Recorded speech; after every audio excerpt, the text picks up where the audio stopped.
De la musique classique, juste parfaite. Si vous vous laissez porter par les musiques qu'on a choisies, vous partez à travers de belles découvertes. Toute la journée, écoutez Ici Musique Classique, une radio en direct exclusivement sur Radio-Canada Audio.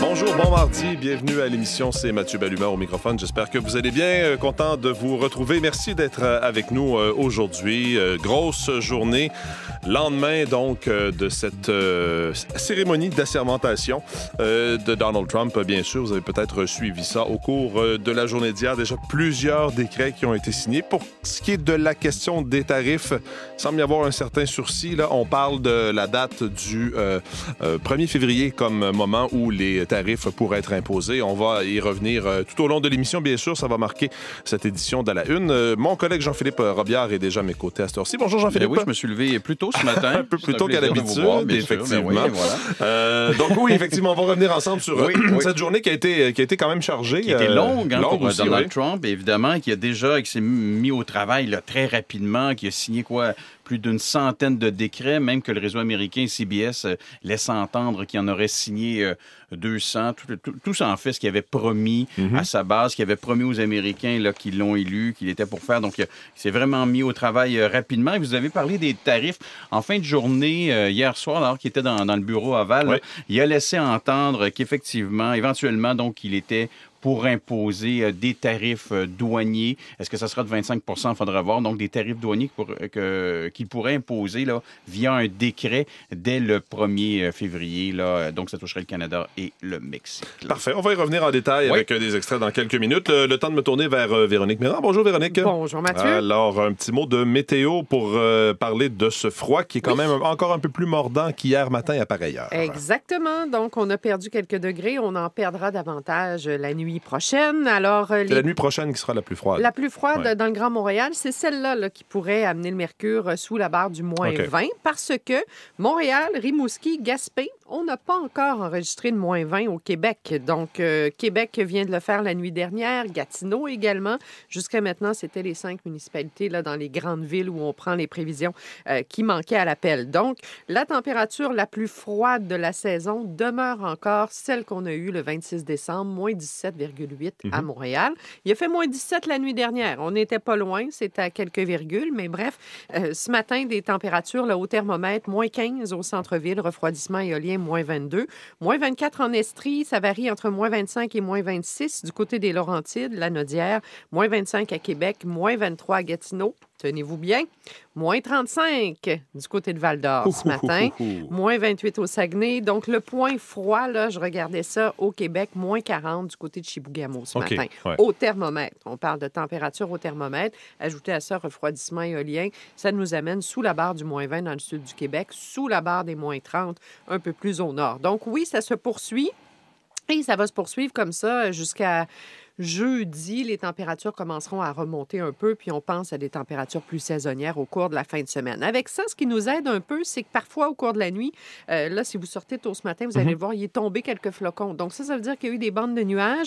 Quand les nuages débordent un peu, les nuits sont moins froides parce que les nuages absorbent un peu la chaleur, la réémettent vers la surface la nuit, ce qui nous permet de perdre un petit peu moins de degrés. C'est bien dégagé en Abitibi, par exemple. Donc, un ciel assez variable aujourd'hui, mélange soleil-nuage. C'est plutôt du beau temps.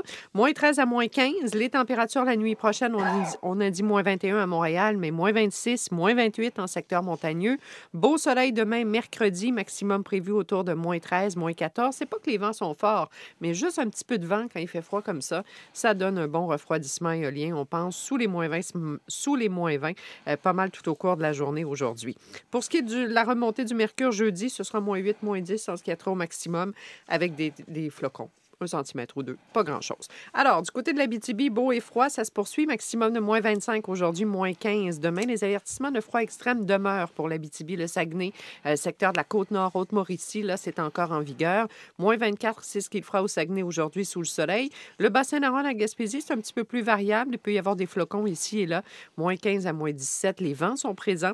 Moins 20 sur la Côte-Nord, sous le soleil. Territoire ontarien, c'est la même chose. Hein. Le froid touche également une bonne portion du territoire. Là. Thunder Bay, Sudbury, avertissement de froid extrême. Fait moins 31 à Thunder Bay ce matin. Le soleil sera présent. Moins 18, moins 21. C'est plus variable vers Toronto, Windsor, mais quand même, on a un avertissement de froid pour la région de Windsor. Là, les températures en journée, autour de moins 10, moins 13 pour le sud de l'Ontario. C'est pas très élevé. Il fera beau à Ottawa, moins 12, c'est le maximum. Il fait moins 18 ce matin. Et dans l'ouest, ben là, les températures commencent à remonter un peu, entre autres du côté d'Edmonton et Calgary. Oui, on a de la faible neige, on a beaucoup de vent, on a de la poudrerie, mais 0, moins 1, c'est ce qu'on aura aujourd'hui. Ça demeure froid sur le sud de la Saskatchewan, nuageux, très venteux, un peu de neige ici et là. Le maximum, c'est moins 3. Il fait moins 18 ce matin à Regina. Et Winnipeg demeure sous avertissement de froid extrême. Tout le sud du Manitoba, moins 30 au thermomètre, moins 42, refroidissement éolien. Ce sera un maximum de moins 16 aujourd'hui. Là aussi, les vents sont très présents. Ça engendre de la poudrerie et quelques flocons. À Vancouver, on aura un maximum de 2, un peu de bruine verglaçante possible. Et on garde un œil sur cette tempête aux États-Unis. Ça a commencé hier soir. Ça se poursuit jusqu'à mercredi. Des quantités de neige appréciables. On pourrait battre des records, entre autres du côté de la Nouvelle-Orléans. Et les précipitations verglaçantes vont jusque dans le nord de la Floride. Et le froid, lui, jusque dans le nord du Mexique. Et parlant de froid, vous l'avez dit, en Ontario, il y a certains endroits où il a fait assez froid, même au nord de l'Ontario, à Hearst. Imaginez-vous que la ville a dû décréter là-bas l'état d'urgence. Des centaines de clients sont privés d'électricité dans ces conditions-là, effectivement. Sur le site d'Hydro One, donc, qui dessert ces communautés en électricité, reprise du service était prévu pour 1 heure. Donc, au cours de la nuit dernière, est-ce que ça a été fait? Je n'ai pas la confirmation à cette heure-ci, mais des gens donc, qui ont été invités à, entre autres, se rendre dans des écoles pour se réchauffer en raison d'une panne d'électricité. Lorsqu'il fait ces températures-là, c'est pas évident. Alors, voilà. Merci beaucoup, Véronique. Merci de ces détails. Au sport, bonjour, Olivier. Bonjour. Alors, la Canadienne Gabriela Dabrowski qui accède aux demi-finales des internationaux d'Australie. Oui, avec sa partenaire néo-zélandaise Erin Routliffe. Elles étaient en quart de finale cette nuit contre la japonaise Miyu Kato et la mexicaine Renata Zarazua. Une victoire en 2 manches de 6-3, 6-2 pour le duo formé de la Canadienne et de la néo-zélandaise. Bonne nouvelle pour elle puisqu'elle passe en demi-finale. Elle l'avait fait aussi l'an dernier, donc c'est un retour à Melbourne pour elle dans le carré d'as. Reste maintenant à passer à la ronde finale, ce qu'elles n'ont jamais fait dans le passé. Elles affronteront la Lettonne Jelena Stapenko et la Taïwanaise Su Wei Xie. Donc ce sera un bon duel. Elles sont 2e tête de série de ce tournoi chez les femmes en double. Donc elles sont parmi les forces. Elles ont déjà un titre aussi en Grand Chelem aux internationaux des États-Unis. Donc bon parcours pour la Canadienne Gabriela Dabrowski. Sinon, aujourd'hui, il y a plusieurs matchs qu'on surveillait ou qu'on surveille. Entre autres, ce matin, là, un match très attendu entre Novak Djokovic et Carlos Alcaraz. Ça débute à l'instant chez les hommes en simple. C'est surtout un duel entre, une passation des pouvoirs peut-être entre les joueurs plus expérimentés comme Djokovic avec 24 titres du Grand Chelem et Carlos Alcaraz comme ça qui se fait un nom chez les hommes parmi les jeunes pouvant aspirer justement au titre du Grand Chelem. Et sinon, la championne en titre chez les femmes en simple, Aryna Sabalenka, elle a eu gain de cause.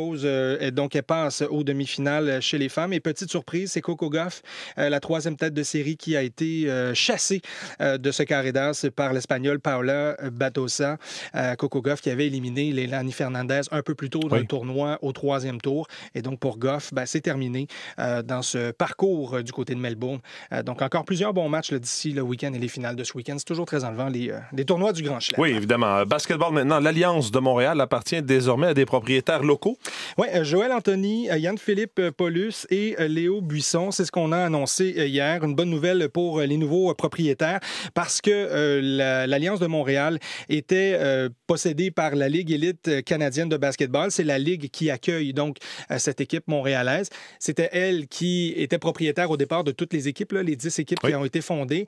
Et elle est la 7e. Donc, l'Alliance de Montréal est la 7e équipe à récupérer, si on peut dire, les droits ou achetés par des propriétaires locaux. Joël Anthony est un Montréalais qui a joué dans la NBA, entre autres pour le Heat de Miami. Il était DG de l'équipe et donc pour lui, c'était tout naturel d'investir dans cette équipe et de pouvoir maintenir ses acquis ici à Montréal parce que c'est ce que l'Alliance de Montréal a réussi à faire depuis sa fondation en 2021, c'est de créer une communauté de basket qui était peut-être un peu orpheline parce qu'il n'y a pas d'équipe professionnelle. Ici à Montréal, on doit se tourner vers Toronto souvent pour regarder les Raptors. Il faut dire que récemment, c'est peut-être moins heureux pour les amateurs de basketball, mais il y avait ce désir de garder ça dans le giron à Montréal. Donc, je vous invite à écouter Joël Anthony, suivi de Joanie Charbonneau, qui est présidente de l'Alliance de Montréal. Pour moi, c'est une chance pour redonner à mon communauté et pour moi, c'est le plus important chose. Maintenant, en ayant les propriétaires avec moi de la région qui comprennent la réalité montréalaise, le style de vie à Montréal,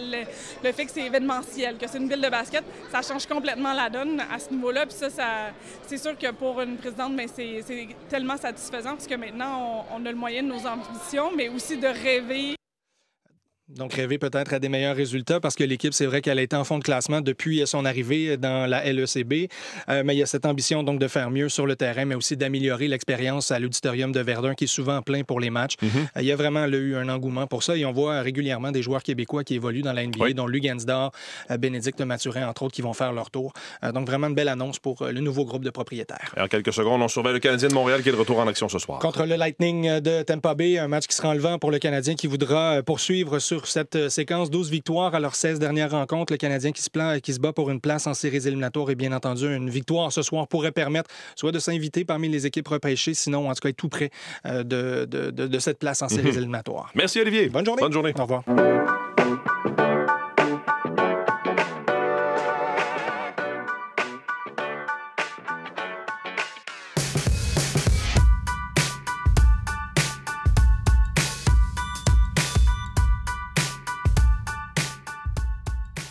Please raise your right hand and repeat after me.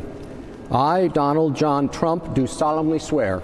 I, Donald John Trump, do solemnly swear. Congratulations, Mr. President.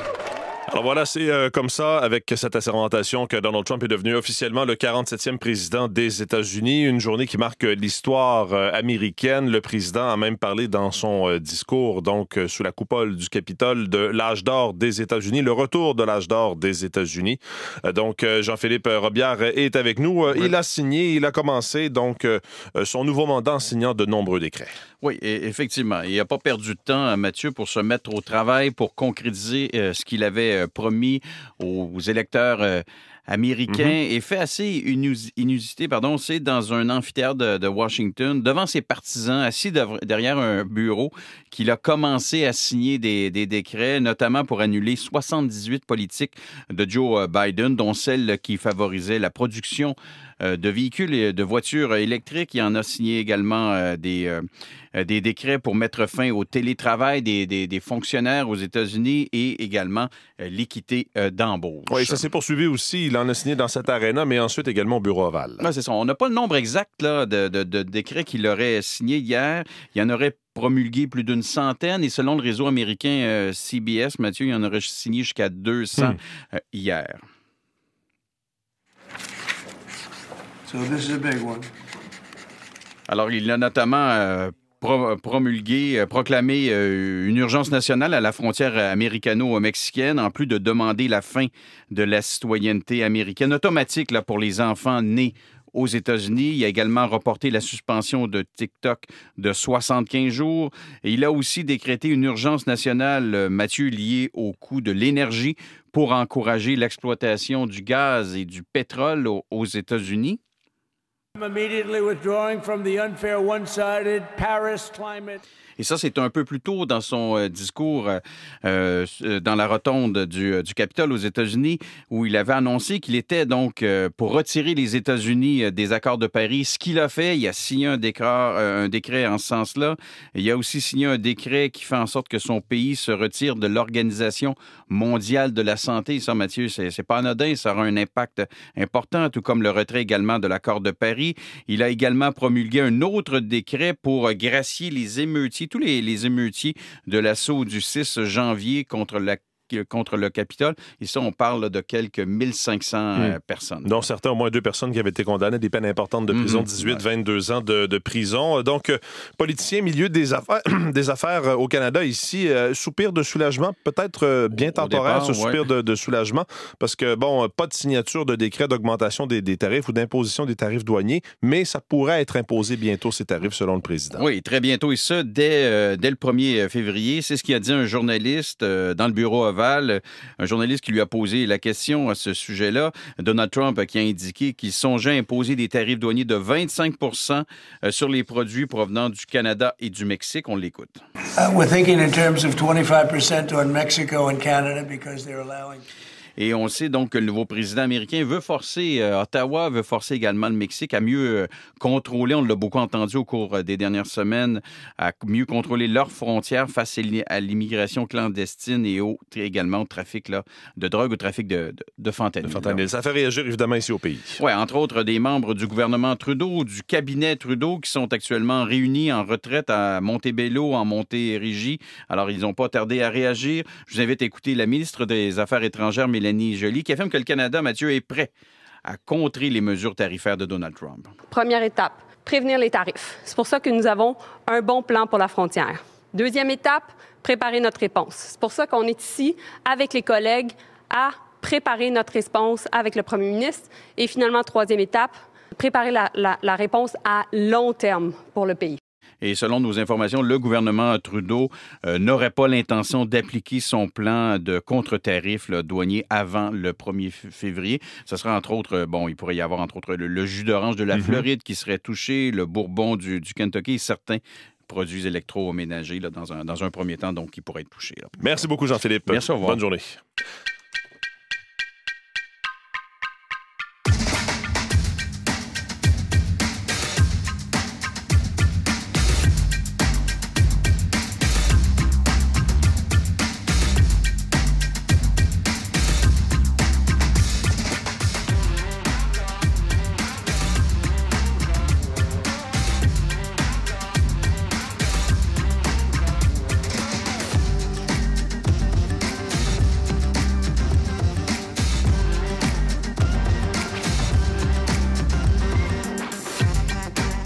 Eh bien, je me tourne maintenant vers Gabriel Lemarquand-Perrault qui est dans notre studio d'Ottawa pour la revue de presse. Bonjour, Gabriel. Bonjour, Mathieu. Alors, bien évidemment, ce retour à la Maison-Blanche de Donald Trump, c'est ce qui retient l'attention. On peut parler d'éclipse médiatique, c'est la une partout. Oui, exactement. Et on va commencer avec les unes américaines ce matin. D'abord, le New York Post et le Wall Street Journal qui titrent Golden Age of America, l'âge d'or de l'Amérique, cette citation de Donald Trump hier. Le Washington Times, Trump renverse les politiques woke de Joe Biden. Et le New York Times, pour Trump, c'est une reconnaissance de l'homme et de son mouvement. D'ailleurs, ce matin, on peut revenir aussi sur les unes de la région, en fait, les unes au Canada. Pays, ouais. Exactement. Le Devoir, Trump prend le contrôle de la Maison-Blanche. Le Journal de Montréal consacre 20 pages à cette assermentation. Et la Presse Plus, la même une ce matin, des tarifs en février. Dans la presse, il y a l'éditorial de Stéphanie Gramont qui, elle, dit qu'à première vue, rien ne semble pouvoir arrêter Donald Trump. Qui pourra arrêter le nouveau président américain?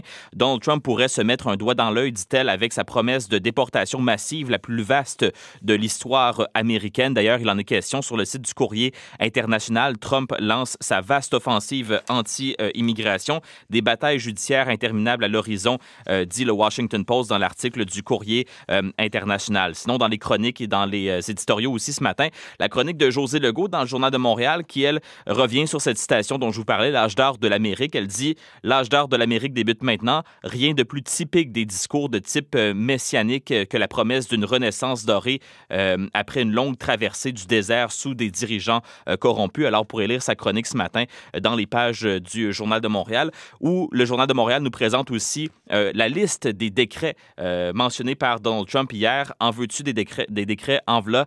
C'est ce que titre le Journal de Montréal ce matin. Je vous rappelle aussi que les tarifs douaniers pourraient entrer en vigueur à partir du 1er février prochain. Voilà donc beaucoup d'articles et de chroniques effectivement à lire sur cette journée d'hier. Et il y a la dentiste qui a réalisé une frénotomie. Vous nous en parliez hier, c'était en une de la presse, une frénotomie mortelle qui plaide non coupable. Exactement. On a un suivi par rapport à cette histoire-là publiée hier dans la presse qui rapportait justement qu'un poupon d'à peine 4 semaines était tombé en arrêt respiratoire après avoir subi une frénotomie. Donc ça, c'est lorsqu'on coupe le frein de la langue. La cause du décès, bien sûr, demeure inconnue parce que le rapport du coroner n'est pas encore sorti, mais la cause a commencé à être entendue hier devant le Conseil de discipline de l'Ordre des dentistes du Québec à Montréal. La dentiste a plaidé non coupable, oui, aux 6 chefs de plainte déposés contre elle. Elle n'a pas voulu faire faire de commentaires à la presse. Mais dans les pages numériques de la presse ce matin, il y a la chronique de Isabelle Haché qui, elle, dit qu'il faut mettre un frein à la frénotonie qui est très souvent injustifiée. Alors, vous pourrez lire sa chronique ce matin sur le site de la presse. Il y a de plus en plus de personnes, ça, c'est pas très surprenant. Probablement, il y a bien des gens qui nous écoutent qui l'ont déjà fait, qui se sont tournés vers Internet pour des conseils médicaux. Des fois, c'est pas nécessairement recommandé. Ça nous fait plus peur qu'autre chose. Et j'ai lu ça ce matin, Mathieu, dans le Globe and Mail, qui nous dit que 37 % des répondants à ce sondage ont déclaré avoir dû se fier à des conseils en ligne parce qu'ils ne pouvaient pas parler ou voir un médecin. 23 % aussi disent avoir eu une mauvaise réaction, un effet négatif après avoir suivi des conseils en ligne. C'est selon un sondage de l'AMC, l'Association médicale canadienne, donc réalisé par la firme Abacus Data, qui est basée ici à Ottawa. Donc, l'enquête qui a été réalisée entre le 12 et le 19 novembre dernier auprès de 3727 répondants canadiens. Donc, enquête qui, justement, met en évidence l'utilisation d'Internet pour obtenir des conseils médicaux. Oui, et en terminant, en quelques secondes, plusieurs personnes ont affronté cette première journée de ce vortex polaire qui s'abat sur une bonne partie du pays. Le chroniqueur Louis-Philippe Messier du Journal de Montréal est allé à la rencontre de citoyens qui ont bravé le froid hier, des personnes en situation d'itinérance, une factrice aussi, mais aussi le plus grand champion du froid, un homme qui se promenait en Bermuda. En Bermuda? Oui. Il dit, j'ai enseigné pendant 40 ans au primaire, j'étais connu comme le prof qui donne toujours ses cours en Bermuda, même l'hiver. Eh bien, il faut le faire. Courageux. Oui, merci beaucoup, Gabriel. Bonne journée.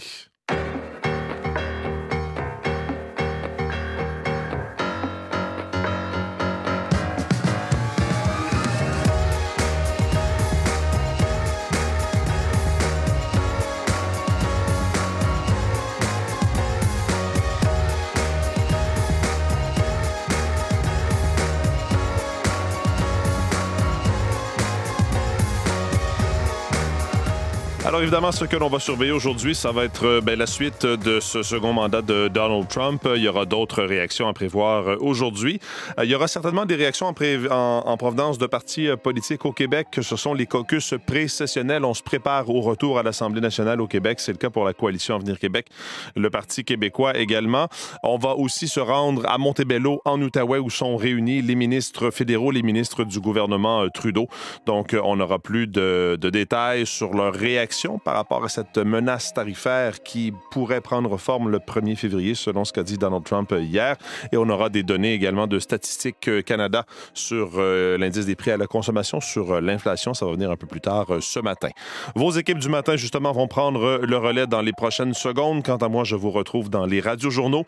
Je vous rappelle que vous pouvez nous écouter, nous réécouter aussi en rattrapage sur l'application audio de Radio-Canada. Voilà, bonne journée, bon mardi.